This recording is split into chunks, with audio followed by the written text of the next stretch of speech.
Мен Маңғыстау облысы Бейнеу ауданы Атамекен орта мектебінің 11-ші сынып оқушысы Бейсенбаев Асылбек. Бүгінгі өткелі ұлы өнертапқыштыққа алғашқы қадам атты байқауға қатысқалы отырмын.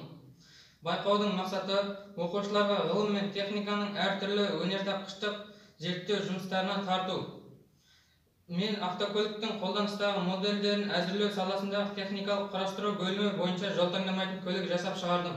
Мен бүгінгі жол таңдамайтын көліктер жасаған кезде осындай материалдарды пайдаландым. Толығырақ тоқтала кетсек, ең алғаш ақ қағазға сызғышпен қарындашты алып, өлшемдерін түсіріп сызып алдым. Сызғандарымыз көліктің екі қапталы, есіктері, капоты, үсті дегендей.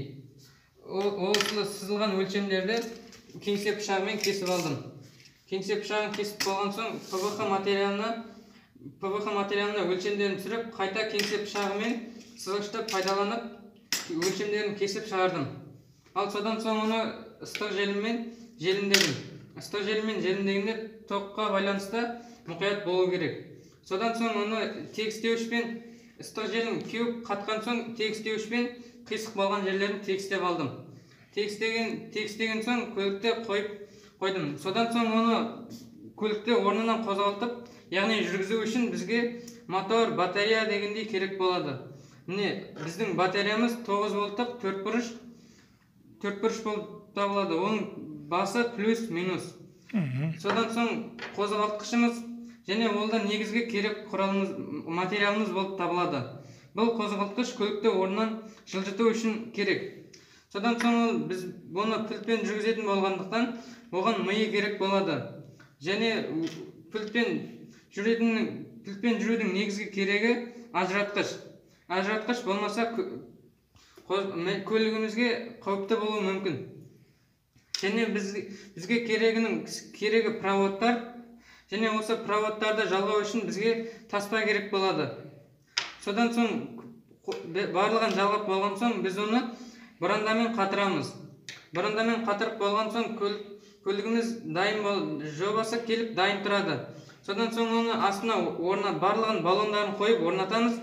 Орнатып болған соң көлігімізді бояу керек. Мен бояйтын кезде ақ бояуды алдым. Себебі ақ болып тұрса көлігіміз әдемі болады.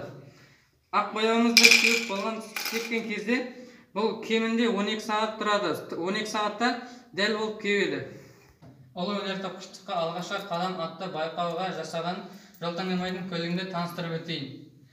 Бұл көліктің сыртқы қаңқалары ПВХ материалынан жасалған. Бұл көліктің есігі және капоты ашылып жабылады. Және бұл көліктің артқы бөлігінде қосымша дөңгелек орналасқан. Бұл қосымша дөңгелек төтенше жағдай кезінде көліктің баллонына төтенше жағдай бола қалған кезде екіншісіне қинамастан ауыстырып қоя салады, және кез келген орында. Бұл көліктің төбесінде қосымша жүк орналастырғышы және люк орналасқан. Бұл көліктің алдыңғы және артқы бөлігінде бамперлер орналасқан. Бұл көліктің қауіпсіздігін сақтау үшін өте қажет болып табылады. Және де мен бұл көлікті жасаған кезде, көлік тек алдыға ғана жүрген кезде алдына фар қойып, бұны жанатын қылдым. Және бұл көліктің ішінде орналасқан батарея және проводтар өте тиянақтылықпен орналастырылған. Бұл көліктің ішіндегі проводтар, яғни бір-біріне тиіп кетсе, бұл көлік қысқа тұйықталуға тап болып, ішіндегі моторлары жарамай жүрмей қалуы мүмкін. Сондықтан бұны таспамен мұқият орап, әр орнына жақсы қойылған. Және бұл көліктің басқару тетігі 4 кнопкадан тұрады. Бұны айта өтсек, ең шеткісі бұратын оңға солға бұрады, ал сол жағындағысы алдыға артқа жүргізеді. Қазір бұл көлікті жүргізіп көрсетейін.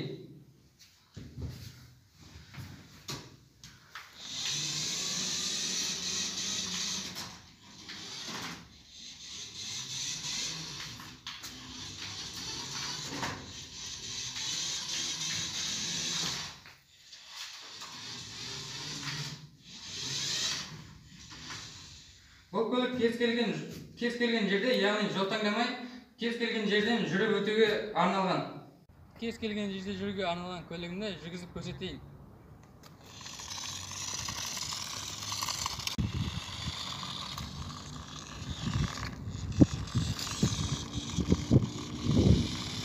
Назарларыңызға рахмет.